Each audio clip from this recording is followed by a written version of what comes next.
Ahora sí estoy ahí, Gerardo. ¿Me escuchás bien vos? Yo perfecto. Fantástico. Esto es lo novedoso de la tecnología de estos tiempos. Y vos que estuve mirando ahí, que me llevas casi, yo te llevo apenas un año, venimos de otra tecnología. No, pero eso porque mi fecha de nacimiento debe estar mal escrita. Me parece que me llevas más vos. ¡Qué mala leche! Eso sí que me hace pensar, ¿eh? Bueno, cuéntanos a la audiencia, porque más allá de ser periodista y de verte activamente en la política también durante años, ¿quién es Gerardo Bleier? ¿De dónde viene? ¿Dónde naciste? ¿En qué pueblo? Bueno, nací en el centro de Montevideo y viví casi toda la vida entre el centro de Montevideo, el barrio sur, Palermo, Parque Rodó. Ese es esa es mi afinidad afectiva infantil. ¿Te, to- Transcurrió ahí, te tocó, ¿Te tocó alguna vez tocar el tamboril? pero más que eso. Así. Me tocó aprender a vivir partiendo de esa sensibilidad que en el caso del Uruguay de la música, por ejemplo, está muy bien expresada por Jaime Ross, ¿no? Esas vivencias de aquella época en el barrio sur, que estaban caracterizadas por unos códigos de la amistad, de la picardía, después vino eh, de la complicidad, ¿cómo te diría? Vitalista, porque había que tener una fuerza interior para sobrellevar el oscurantismo, el miedo, la represión, la muerte que andaba por ahí caminando, ¿no? Fue un tiempo histórico, un tiempo de formación de esos que se dan cada 100 años, ¿no? Pasan muchas cosas que te marcan para siempre. Her- Y her- ahí se ven los naipes, ¿no? ¿Tu viejo, tu vieja y hermanos? Sí, sí, éramos una familia. eh, yo tengo una hermana mayor, pero ya se había ido del Uruguay. Después tengo un hermano mayor y una hermana menor. Y hasta el 71, te diría, 72, aquel era un hogar en el que todo el mundo tenía mucha actividad, desde muy pequeños todos, y mis padres naturalmente. Bueno, después, pero era una familia absolutamente feliz, ¿no? Una infancia muy feliz, con idas al campo periódicas o algún balneario, y una dinámica de vida muy intensa. Todos, todos con una dinámica de vida muy intensa, hasta que después viene la clandestinidad de mi padre, me llevan preso a mí, en fin, después viene la dictadura. Antes de eso, Y la dictadura, lógicamente, antes de hizo eso, impresionar. antes de eso. Sí, Fútbol, liceo, ¿a dónde? claro, claro. Claro, Vos. sí, fútbol, básquet, liceo, ¿Pero jugaste en algún cuadro de fútbol? amigos, amores, Bueno, este, tampoco tanto. Rambla, jugué en el Maeso, sí. Ah, mirá qué bien. Jugué en el Maeso. Sí, sí, sí. Poco, ¿no? Era más bien tronco. Me iba mejor en el básquetbol. Una vez te voy a contar una anécdota muy divertida. Una vez fuimos tres amigos que vivíamos en el mismo edificio ahí en San José, entre Vázquez y Médanos, ahora Javier Barrio Amolín y Trueba. Y fuimos para la Rambla, chiviar y jugar al fútbol. Entonces estaban armando el equipo del maestro. Entonces nos dijeron, bueno, entra, a probar, así. Y ganamos 3-0 con un gol de cada uno. El mío absolutamente de suerte, casi de la mitad de la cancha.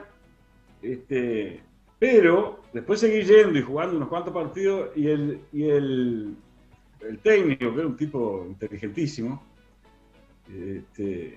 pícaro y observador y buena gente, tenía que sacarme el cuadro porque se notaba que yo era un tronco en relación a los otros, ¿no? Y entonces para sacarme bien, el tipo me dice, ojalá yo tuviera tantos jugadores tan inteligentes como vos, pero yo necesito que además jueguen bien al fútbol. Y me pegó un abrazo y ya está, viste, bueno, que me dejo el fútbol, pero el tipo me hizo un elogio de eso impresionante, ¿no? Así que el fútbol me dejó pronto, en etapas muy juveniles. Bien. ¿Qué es el Templo del Futuro? Para un poquito. Para un poquito. Pasame Templo del Futuro un avancecito pequeño, Florencia, de un programa que hiciste hace poquitos días. Dale volumen. Sociales. Comienza a surgir como construcción filosófico-política luego de la Revolución Burguesa, pero se transforma en un movimiento anticivilizatorio ultraviolento luego de las revoluciones proletarias. ¿Qué de aquel fascismo original está reemergiendo ahora y qué variantes del mismo han anidado en América del Sur? Esa es la pregunta que tenemos para Alejandro.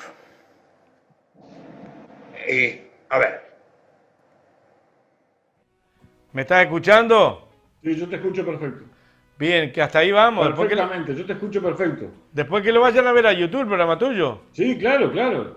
Que sale todos los jueves. Claro, claro, yo no estoy viendo lo que está pasando porque los jueves a las 21, sí.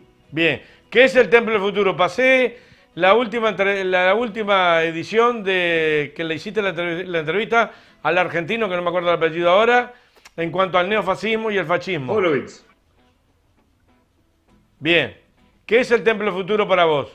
Sí, mirá, el Templo del Futuro es un proyecto cultural pensando durante... Yo estuve casi 7 años encerrado en mi estudio, escribiendo un ensayo sobre la democracia y sobre las perspectivas de la democracia. Y fue una experiencia hermosísima porque la vida, por muchas razones, algunas de las cuales imaginarás, no me había permitido nunca dedicarme a estudiar y a escribir absoluta y totalmente e íntegramente. Y bueno, una serie de acontecimientos permitieron que yo pudiera encerrarme a escribir. Y la redacción de este ensayo tenía implicancias muy exigentes desde el punto de vista anímico, de los recursos económicos, me los iba comiendo los ahorros, ¿no? Y yo veía que no terminaba y había momentos en que me sentía que no podía desarrollarlo.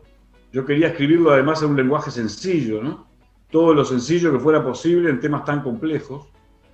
Y entonces todo aquello era realmente muy intencionante y en algunos momentos angustiante, a pesar de lo gozoso que fue para mí por primera vez poder dedicarme a hacer lo que me gusta hacer, que es estudiar y escribir. Y hacer periodismo y comunicar y tratar de ayudar a transformar la sociedad, a democratizar las relaciones sociales y a elevar la cultura de todos.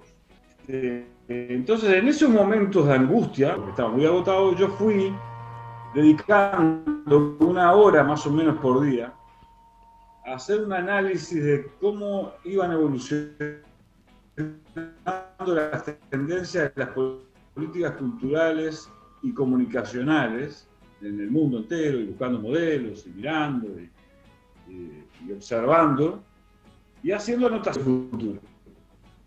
Es un proyecto cultural, comunicacional, muy ambicioso, pero que yo decidí empujarlo con humildad de a poquito. Casi te diría afecto a afecto, porque un componente muy importante, ya que pasaste el programa sobre las causas del neofascismo, o la introducción al programa de las causas del neofascismo, un componente muy importante es la exaltación deliberada del odio, de la ira y del miedo por parte de los grupos de privilegio, que así encubren que aún estando en situación de democratización de la sociedad, sino al contrario, a implementar prácticas y políticas de riqueza. Entonces, frente a esa lógica del odio, de la ira, del miedo, de la manipulación y de la mentira, la tendencia natural es a reaccionar igual. Pero eso es precisamente lo que buscan, enconar a las sociedades. Siempre hizo eso el fascismo, enconar a las sociedades. Y el conservadurismo radical y el ultranacionalismo.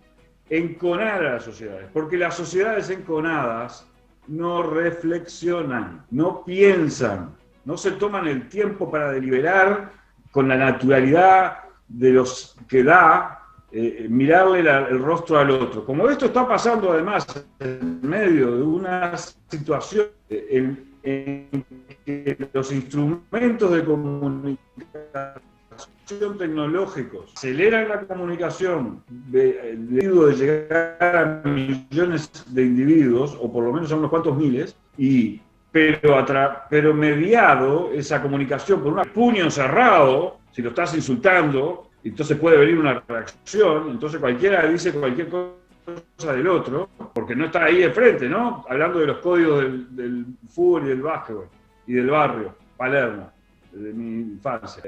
Ahí había que aguantar, ¿no? Y si te hacías el machito, ser machito. Y si sentías que no te daba el físico, buscar con quién estar, ¿no? Pero había otros códigos afectivos físicos, no mediatizados. Ahora, mirá que yo no estoy comparando, yo valoro mucho y creo que las nuevas tecnologías de la información en general contribuyen a democratizar a la sociedad. Es como todas las tecnologías, ¿no? Depende de los contenidos que le da la sociedad en que habitamos. Entonces, frente a este contexto de realidad, a mí me pareció muy importante generar un espacio que contribuya al contrario, y afectividad. Comunidad para pensar juntos, deliberar, y afectividad para hacerlo desde la consideración del otro que al final de cuentas es un igual, ¿no? Así que ese es un poco el marco general del Templo del Futuro, que después tiene una cantidad de picardías, trucos, instrumentos que no te los cuento porque no son lo relevante, ¿no? Sí, sí. ¿En qué termina esa secuencia en cuanto a... Es decir, yo estoy hablando con un público que cada día piensa menos a pesar de que tiene mayor información, porque hay redes y hay un montón de información por todos lados. Sin embargo, la gente se para menos a pensar cómo hacer, y valga la redundancia, pensar a gente que no piensa porque anda corriendo detrás de un montón de cosas. Se puede decir detrás de la liebre, se puede decir corriendo por el salario, también. Pero cómo hacer pensar a la masa, si bien hay que llegarle a una masa que es la más crítica, la intelectual, que por ahí parte la idea fundamental, pero cómo hacer, y a través de Esdrújula, a través del Templo del Futuro, perdón, Esdrújula es la señal con la cual transmites. A través del Templo del Futuro, ¿cómo hacer pensar a las grandes masas? Claro. ¿Cómo? Bueno, mira, sí, qué interesante. Estuve pensando mucho sobre esta cuestión en las últimas horas, así que la pregunta viene a dar en el corazón del asunto. Estamos en un momento de la humanidad impactantes, los cambios que están teniendo lugar y los que vienen son tan impactantes que tratar de explicarlos todos en su complejidad es muy difícil desde un programa de televisión o desde un proyecto cultural. Entonces, ¿qué podemos hacer? Ya que la explicación de la complejidad se tiene que dar en espacios de encuentro político, de encuentro vivencial, que habrá que ir, una vez superada la pandemia, regenerando. ¿Qué podemos hacer? Lo que sí podemos hacer, y para mí constituye casi una cuestión ética de primer orden, es mostrar los problemas y los diferentes ángulos desde los cuales se puede analizar. Y hacerlo en el lenguaje más sencillo posible según la entidad del problema. Esto en este momento de la civilización, el hecho de que hagamos esto, de que tratemos de mostrar la complejidad, no explicar la complejidad, porque eso ya requiere otras esferas, ¿no? La universidad es el espacio donde hay que deliberar sobre la complejidad, o los últimos años de secundaria. Pero lo que puede hacer la comunicación es mostrar la complejidad, y no la anécdota, como hacen el 80% de los medios de comunicación actualmente en el mundo, por razones muchas veces interesadas.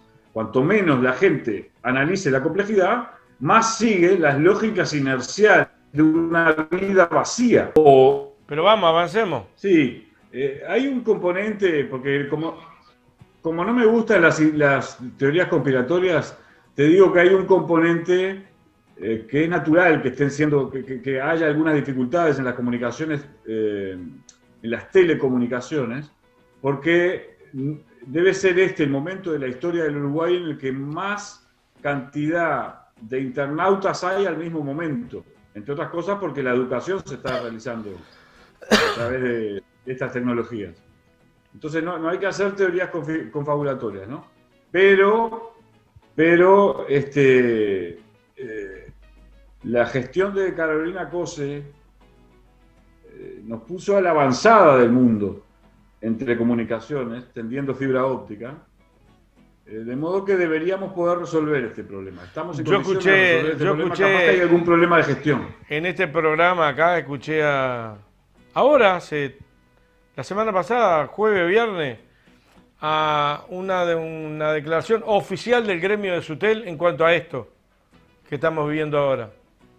¿Cuánto a esto? Sí, yo te reitero, estamos en condiciones de ofrecer alta calidad en las comunicaciones virtuales a los ciudadanos uruguayos, condiciones tecnológicas, y se hicieron las inversiones para que eso ocurra, así que si no ocurre, hay que mirar con mucha atención y buscar por qué no ocurre. Creo que hay una explicación razonable, además de que evidentemente no hay una intención de continuar ese proyecto de fortalecer la autonomía del Uruguay en materia de telecomunicaciones, más bien todo lo contrario, pero creo que hay una razón también natural. Nunca hubo tanta gente al mismo tiempo utilizando las infraestructuras tecnológicas. Retomemos la idea, retomemos el pensamiento, es decir, cómo llegar a las grandes masas, entre otros, al final de la anécdota esta de la traba, significa también que hay un montón de gente trabajando por internet, pero a su misma vez comunicándose, cómo llegar a las grandes masas a través del pensamiento, cómo hacer pensar a las grandes masas. Sí, pero además de lo que yo creo que es sustancial es mostrar la complejidad, pero no solo mediante formas de comunicación, sino también mediante formas de construcción de comunidad afectiva. Porque, fíjate qué interesante paradoja, nunca la humanidad tuvo tantas condiciones de comunicarse horizontalmente, pero al mismo tiempo nunca estuvo el individuo tan aislado y sobreexplotado. Los individuos, la civilización ha creado tecnologías que nos permitirían a todos disfrutar de la abundancia, pero todavía no hemos encontrado las formas de organización social para que esa abundancia se distribuya de modo que podamos trabajar por placer y por creatividad y para desarrollarnos plenamente como personas. Eso va a pasar en algunas décadas más adelante. Pero ahora no pasa. Ahora lo que pasa es lo contrario. Jamás los individuos fueron tan sobreexplotados y además se encuentran aislados. Porque el teletrabajo implica que vos trabajás desde tu casa, ¿no? El ingeniero de software que se pasa, o los que están en los call centers, hablan con personas con las que nunca tienen un intercambio afectivo. Y trabajan 14 horas y se levantan a la madrugada y se toman un ómnibus y llegan y vuelven, y así millones y millones y millones de personas en el mundo, miles de millones de personas en el mundo con esta vida de hormiga. Cuando existen condiciones para que eso no ocurra, condiciones tecnológicas. Hemos creado riqueza y tecnología suficiente para que eso no ocurra. Y este es un conflicto, naturalmente, que está a punto de estallar. Entonces, ¿qué es lo que tenemos que hacer como comunicadores y como personas de la cultura? Mostrar los problemas, mostrar la complejidad de los fenómenos, porque esto tampoco se arregla a los tiros, ¿no? Digo, ningún problema humano de la civilización, de la organización del trabajo, de la producción, de la cultura, se arregla porque uno le dé la voluntad de arreglarlo y diga lo voy a arreglar, a prepo. Nunca fue así en la historia de la evolución de lo humano y no va a ser así. Pero tampoco nunca existieron las condiciones para arreglarlo de verdad, para eliminar la injusticia, la pobreza, las migraciones, las desigualdades. Nunca existieron tantas condiciones para hacerlo. Entonces, este conflicto es cada vez más grave y requiere mirarlo desde todos los ángulos. Y como los últimos 40 años, lo que caracterizó a la humanidad fue un discurso totalmente vacío,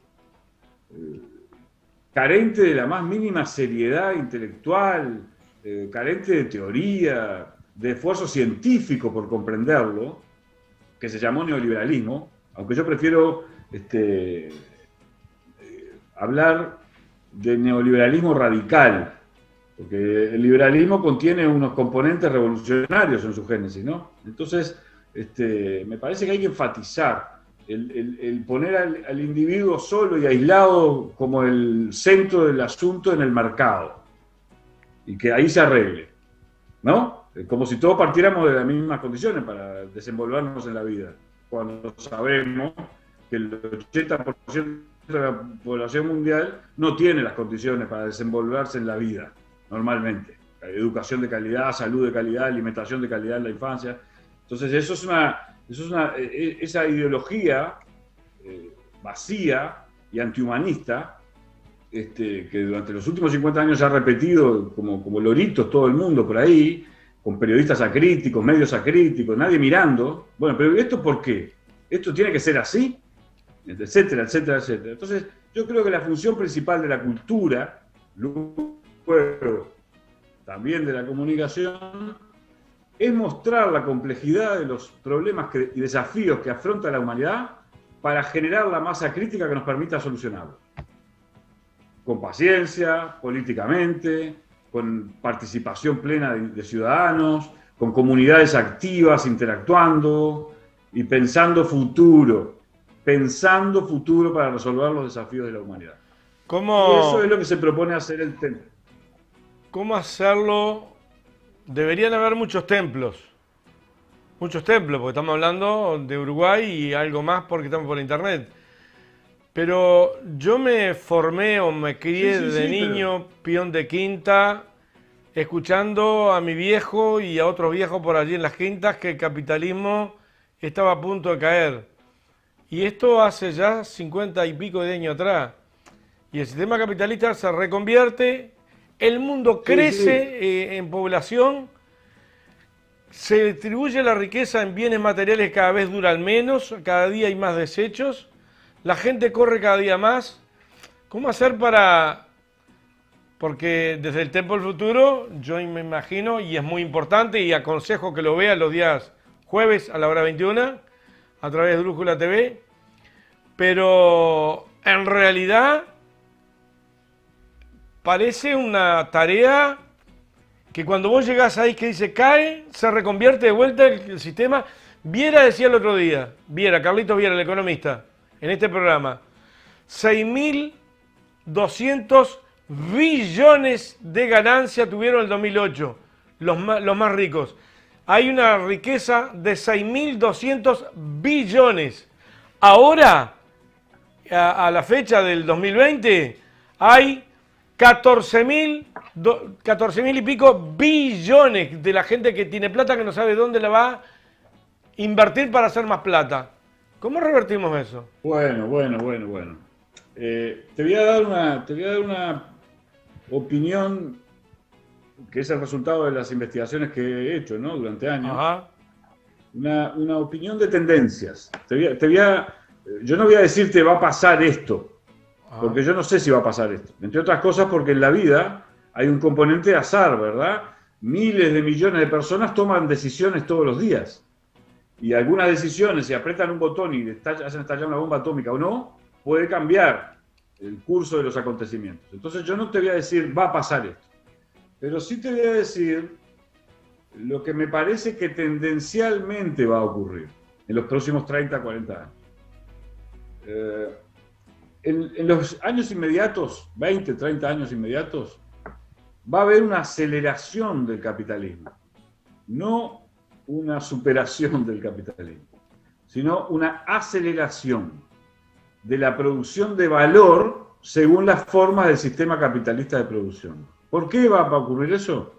Porque las nuevas tecnologías permiten incorporar nuevos productos que cumplen funciones que nos van a ser útiles a las personas que puedan acceder de esos bienes. Por ejemplo, una licuadora que si vos en un descuido le dejás caer un carozo antes de licuar la fruta que vas a licuar, te va a decir, atención, carozo o objeto no identificado.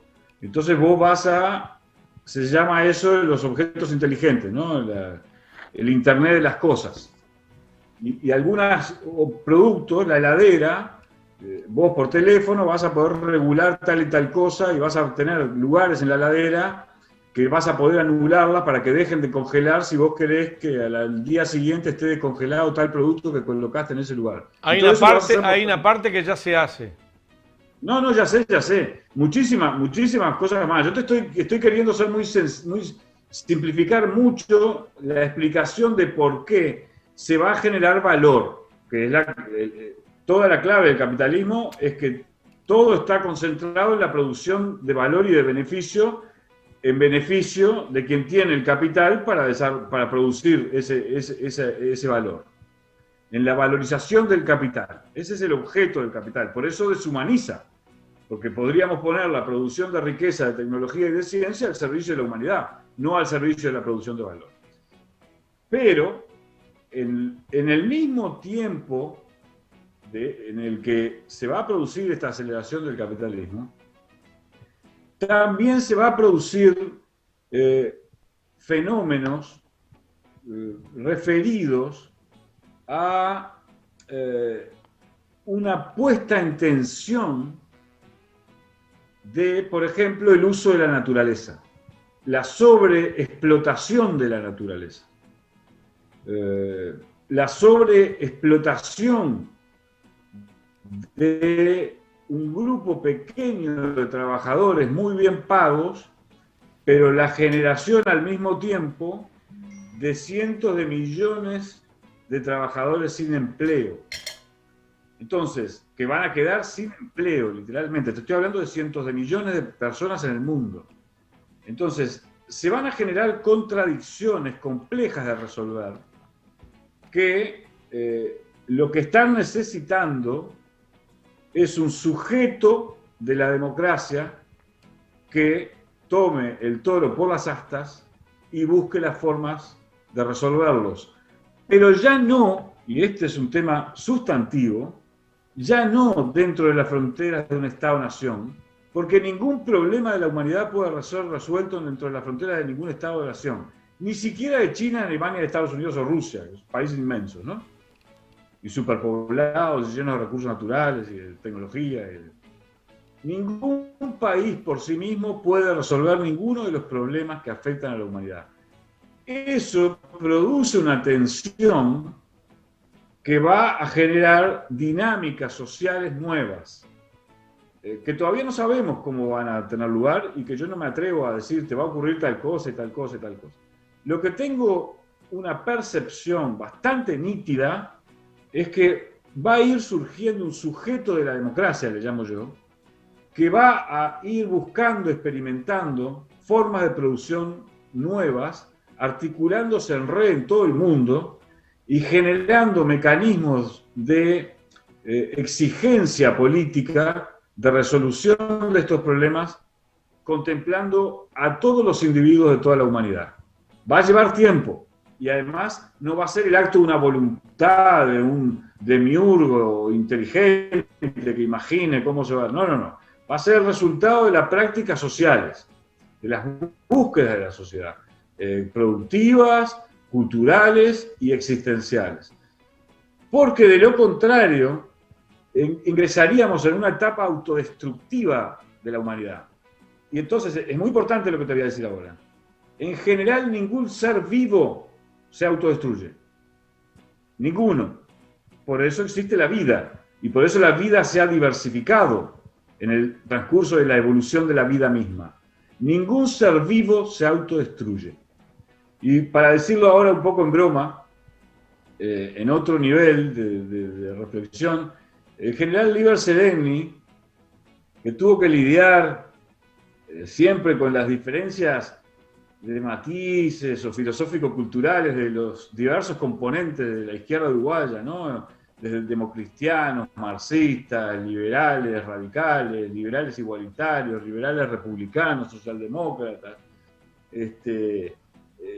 vallistas de ley, wilsonistas que se fueron decepcionando con algunas prácticas del Partido Nacional y se vinieron al frente, o blancos autonomistas. El general Liber Seregni, que tenía que lidiar con todas esas percepciones y que tuvo la brillantez de generar una ingeniería institucional del Frente Amplio que permite que se manejen esas diferencias acordando un programa común de transformaciones democratizadoras de las relaciones sociales a corto plazo según cómo ellas pueden realizarse, efectuarse en determinado momento, siempre decía, cuando había una crisis que parecía que iba a ser muy rupturista, siempre decía, los caballos cuando están por llegar ¿cómo se llama eso? Cuando hay una abrupta caída. Al precipicio. Al precipicio se paran y vuelven al lugar donde pueden poner los dos pies. A la humanidad le va a pasar lo mismo. La humanidad está por llegar a un precipicio y no va a tirarse abajo. Lo cual no quiere decir que no vaya a haber conflictos severos en ese proceso de búsqueda de la humanidad, de salir de estas lógicas utilitarias, deshumanizantes, que están anulando la capacidad de disfrute pleno de la vida, de desarrollo del potencial de cada individuo, cuando existen condiciones para que ese desarrollo tenga lugar. Se nos está terminando el tiempo, pero de cualquier manera, por las dudas, me queda una en el pincel y dos preguntas. Una es si podés participar algún otro miércoles más. Pero la sin duda. No me puedo comprometer. Bueno, por ejemplo, podría hacerlo una vez por mes si vos lo agendás. Dalo por hecho. Dalo por hecho. Dale. Después te lo paso en dólares todo el que... Escuchame. Dale. No, la pregunta es, vos me hablaste... También podés hacer un lechón al horno de barro cualquier día de esto. No tengo horno de barro, pero tengo un lechón al horno de barro pero tengo regado con buen vino. Pero tengo una buena parrillera acá, que un día vino el Grille chico con un camarógrafo acá, que le vinieron a hacer una entrevista a Mirta Guiance y le terminó haciendo un asado acá en el fondo y hablando otras cosas. Pero la pregunta es, para no distraerme, cuando me estás hablando, según tu punto de vista, de 3 o 4 décadas, estamos hablando que los gurises que tienen 10, 11 años hoy, 3, 4 décadas van a tener 40, 50 años. Esa gurizada, ¿cómo la preparamos hoy, previendo eso que debería de darse según tu pensamiento, tu lógica, para cuando tengan nuestra edad? Por ejemplo, cuando tengan ellos 60, que es cuando tú prevés que el caballo va a llegar hasta ahí y va a frenar, y va a dar una voltereta, bueno, ¿cómo prepararlos a ellos hoy? Ayudándoles a construir comunidades colaborativas de producción y ayudándoles a Pará, hurgar. ¿qué son cooperativas de Pará, producción? déjame decirte otra cosa, porque no solo alcanza con eso. Ayudándoles a hurgar en la realidad del mundo, entendiendo que el mundo ya es el mundo y no fuera de todo nacionalismo chiquitito, más allá de la defensa del terruño, ¿no? Y del sentido compartido de la comunidad espiritual en la que producimos nuestros afectos, como el barrio Palermo, ¿no? Eso es una cosa, pero no nacionalismos vulgares, porque nada va a resolverse con ningún nacionalismo vulgar. Es más, enseñándoles los estados aparecen después de la Revolución Industrial. Enseñándoles a ver la complejidad sin dogmatismo, con libertad y con espíritu horizontal de construir comunidades colaborativas inteligentes, serias, afectivamente fuertes, libres, en el sentido de atreverse a pensar todo y muchas cosas pensarlas de nuevo, aquellos que ya las pensaron antes, porque hay que pensar todo de nuevo. Menos el rol del hombre en la historia. Hay unos cuantos jóvenes ahora a nivel planetario, que están dando ejemplo en ese pensamiento y que tiene que ver con la pandemia, que en su inmensa mayoría son científicos jóvenes. Exactamente. Cómo los científicos jóvenes han armado una red formidable para tratar de resquebrajar la lógica monopolista de las industrias farmacológicas, por ejemplo. Y han ayudado a varios países a tratar de que produzcan sus propias vacunas, corriendo por el costado de esta lógica que en otros momentos de la historia puede ser comprensible, o de procesos históricos, de circunstancias históricas, ¿no? El hecho de la patente, yo descubrí algo, y bueno, y lo patenté y quiero durante un tiempo ganar tanto más dinero que mi competidor, porque lo patenté. Bueno, eso forma parte del capitalismo y no lo vamos a resolver, ya te digo, porque se nos ocurre resolverlo un día para el otro. Pero cuando viene una pandemia donde está muriendo gente, ¿a vos te parece que la humanidad no tiene que exigir que se tenga en consideración las necesidades de salvar la vida de los individuos de la humanidad? La gente está viendo esto y va a reaccionar muy críticamente. Entonces, la forma en que reaccionaron científicos de todo el mundo, poniéndose a interactuar y buscando ayudar a los países, a todos los que están en condiciones tecnológicas o materiales de hacerlo, de producir vacunas, es, por ejemplo, una manifestación de lo que va a pasar. Y esto va a pasar en todas las áreas. De a poquito va a ir pasando en todas las áreas de la producción y del mundo de la vida. Va a llevar tiempo, porque por ahora lo que ocurría era al revés. Estábamos orientados a aislarnos, a meternos en nosotros mismos, a entrar en desasosiegos, depresiones, y la gente más humilde, con dificultades de empleo, en la desesperación de la lucha por la supervivencia. Entonces, ¿cómo es posible? Eso llega a un momento en que si logramos generar comunidades afectivas y libres, a que se atrevan a pensar sin prejuicios, no se dejen manipular por el odio y el encono, si logramos eso, contribuiremos a acelerar el proceso de que la humanidad encuentre soluciones a los problemas y desafíos que se le plantean, como siempre se le han planteado. Solo que en este momento estamos en un punto de inflexión porque el riesgo de la autodestrucción es enorme. Yo confío en esos 2 caballos que van a parar. Sí, miles de caballos, millones de caballos desbocados, pero no van a tirarse. Quédate tranquilo que no van a tirarse. Tienen condiciones para plantar los pies firmes antes de tirarse a la propia muerte. Y tienen condiciones naturales, que es lo importante, biológicas. Su propio cuerpo les dice, acá no. Y eso también le dice la humanidad, por acá no. El Templo del Futuro, título, mañana, en YouTube, en Esdrújula TV. El programa de mañana es sobre un bellísimo tema, y complejo también, que yo te lo enuncié ahí de pasada. Viste que en los últimos 70 años, en tu vida, habrás escuchado miles de veces, el desarrollo es por acá, apertura de mercado. El desarrollo es por acá, sustitución de importaciones. El desarrollo es por acá, y es por allá, y es por allá, y los economistas han devanado los sesos. Enrique Iglesias, Wilson Ferreira, Danilo Astori, Seregni, y tantos otros. Viera, que lo tuviste acá en el programa. Se han devanado los sesos buscándole la vuelta a cómo desarrollar la economía de los Estados-nación. Bueno, estamos en un punto de inflexión también en ese sentido, y hay que pensar con mucha crudeza y espíritu crítico, porque las lógicas estatal nacionales no están siendo suficientes. No alcanza, ningún Estado nacional implemente el modelo que implemente por sí mismo. Por eso, dicho sea de paso, es tan desafiante la integración de América del Sur en este momento. ¿Por qué se unió Europa? ¿Por qué crearon la Unión Europea? ¿Por qué? Pues solo para evitar las guerras, ¿no? Sí, también para tratar de evitar las guerras fratricidas que tuvieron durante 200 años. Pero no solo por eso. No solo por eso. Bueno, la Unión de América del Sur es ya una condición de base de las posibilidades de desarrollo con democratización de las relaciones sociales, ¿no?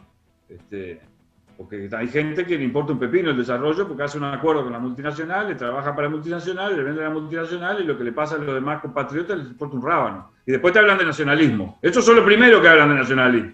Los que después hacen acuerdos con cualquiera ahí que les tutela sus propiedades, ¿no? Y sus miles y miles de hectáreas de campo. No es casualidad que sean esos los primeros que hablan de nacionalismo. Así que ese es un poco el tema tratado con la lógica del templo del futuro, que no es el tono con el que te acabo de hablar. Pero como estoy un poco molesto con la forma en que se está conduciendo la política nacional y las direcciones de los partidos, que están siendo mezquinos, que no están comprendiendo la gravedad de la situación, entonces cada uno se mueve en función de intereses chiquititos y cortoplacistas. Cuando estos son esos momentos en los que tenemos que mirar lejos y juntos. Lejos y juntos. Y no con fórmulas tiradas así, elaboradas en un ratito, en un cuartito. No, ¿por qué el Frente Amplio propuso un acuerdo nacional? Porque lo que hay que hacer es juntar a las cabezas más lúcidas de toda la sociedad uruguaya, de los productores, de los industriales, de los partidos políticos, de las universidades, y pensar en este momento, en estas condiciones, cuáles son las mejores soluciones para proteger al tejido económico social del Uruguay, al tejido empresarial y al tejido social, las dos cosas al mismo tiempo. Y no es lo que está ocurriendo. El gobierno está actuando improvisadamente, con ideologismos dogmáticos insostenibles, y la oposición no tiene la dirección política que requiere el momento histórico que tenga. Entonces estamos en un momento difícil y eso me tiene muy indignado. Y así que me agarraste en un día indignado. La nota del próximo mes, prometo que si sobre todo se avanza un poco en este sentido de buscar soluciones juntos a los problemas que hoy nos afectan y que son enormes, el tono va a ser otro. Me comprometo a que mañana vas a tener más televidentes en el Templo del Futuro. No tengas duda, este programa se ve y se ve mucho. Le tengo una confianza bárbara a Andares. Gracias. Dale. Eso tiene que ver mucho con la personalidad del conductor, la capacidad de escuchar y de dejar hablar. Escuchar y dejar hablar. Te mando un gran abrazo. Gracias por estar. Gracias. Al contrario, nos estamos viendo. Chau. Chao, un gustazo.